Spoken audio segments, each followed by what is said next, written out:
Hey YouTube, welcome to the garage. Right here is my 1992 Ford Mustang LX. Check it out.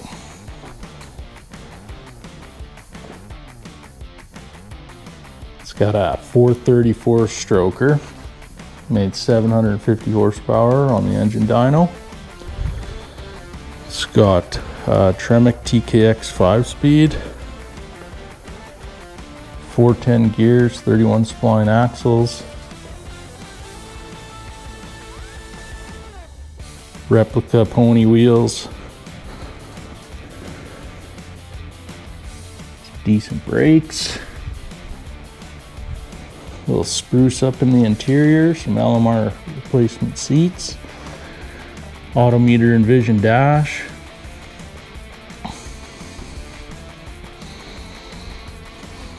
bit of a stereo in it, batteries in the trunk, A1000 fuel pump, MSD Digital 7 box, and I'm having a problem. The problem I'm having with this thing is I will crank over the engine and I will have fuel pressure. The A1000 controller, turn on the pump and it'll send me fuel pressure. It'll run for a little bit, then it'll shut off. And I've been dealing with trying to figure this out for a little while, and it seems intermittent. Only when I happen to be in a parking lot where there's a bunch of people that don't like loud cars around. So today we're going to dig into this and figure out what's going on. My suspicion is I have 12 volts running from the ignition, accessory on, from the interior of the car, and it comes back here and it feeds 12 volts key on to this A1000 fuel pump controller. It also sends 12 volts at the same time off the same circuit to this MSD box. So what I think might be happening is while I'm cranking the car to start it, I feel like the voltage may be dropping below 9 volts, triggering a low voltage cutoff on both those. So what we're going to do here is we're going to pull out the multimeter and see what our voltage is while cranking. And that should give us a decent idea of what we're up against. Maybe, I don't know if I didn't put a big enough positive cable up to the front, or if I need to run a relay back here to have some power coming directly off the battery and just cycle that relay with the ignition. But I do have both of those ran through this safety shutoff switch.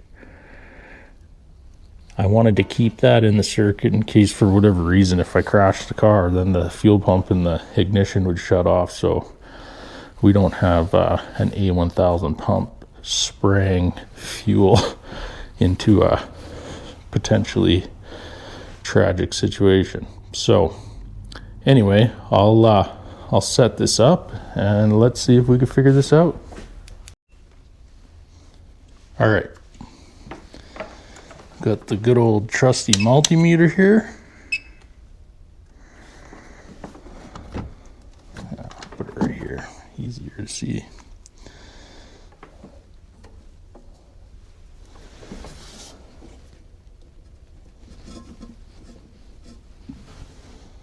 All right.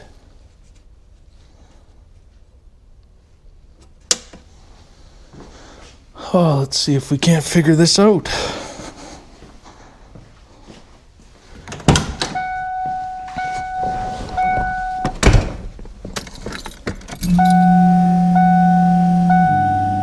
Fuel pump's on, you can hear it. Definitely has power. Voltage looks a little bit low, but see what it does when it's cranking.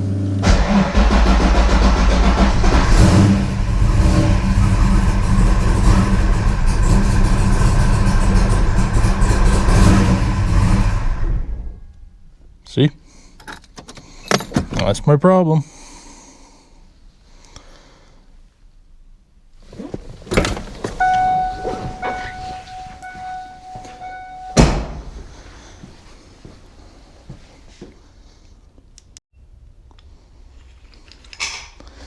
So the lowest voltage I saw there was 7 volts, and the low voltage cutoff for the A1000 pump and the MSD box is 9 volts. So that's going to be our problem.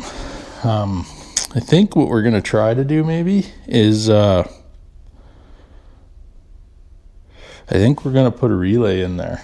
And I have some Amazon special relays, and that'll be worth giving a try. And at least we'll be able to take battery voltage, send it straight to these, as long as the relay turns on at 7 volts while cranking. And it might. So we're going to find out. Let's have a look at what we got here.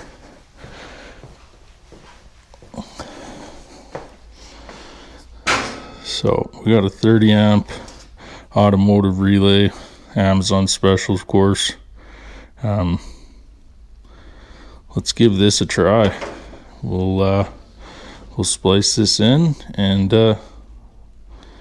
we'll see what we can come up with.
All right, so we got this relay mounted in here, hidden inside the box.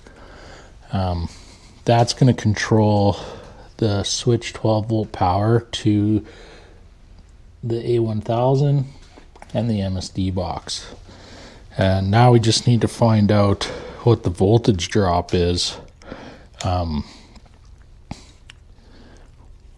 while cranking.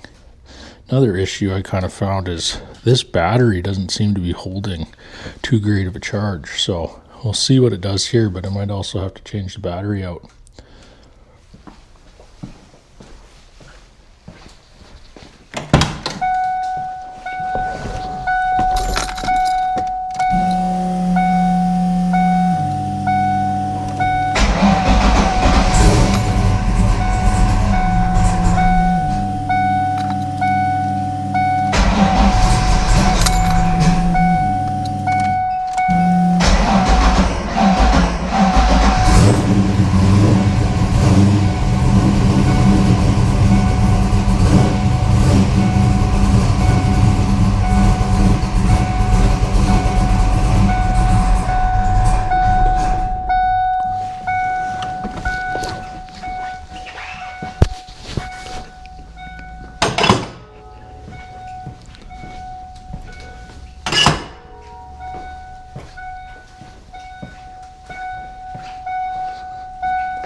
So as you can tell, that didn't fix the problem there, but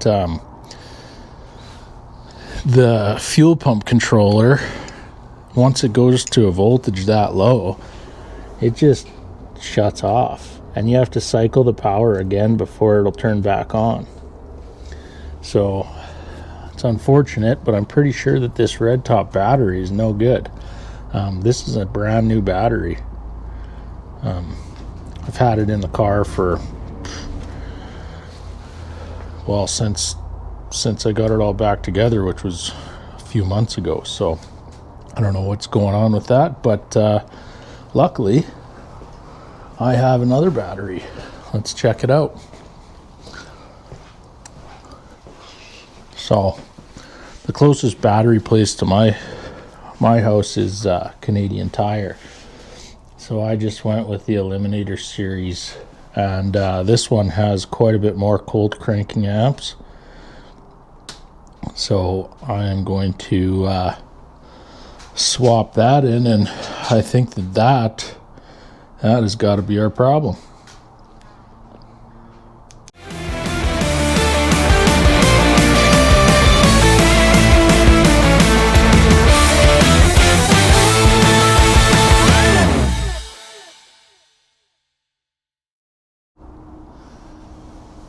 Alright, so the new Motomaster Eliminator battery is installed, and we're going to give it another crank test and just see what the voltage drop is now, because I'm pretty sure that red top battery, for whatever reason, was no good.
All right, well, with that new battery in, that fixes our problem.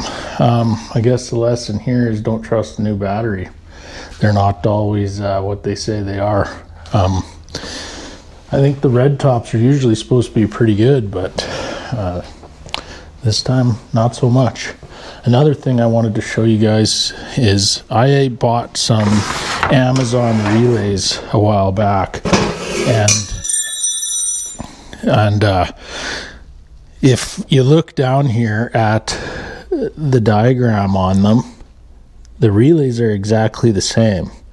They're wired exactly the same.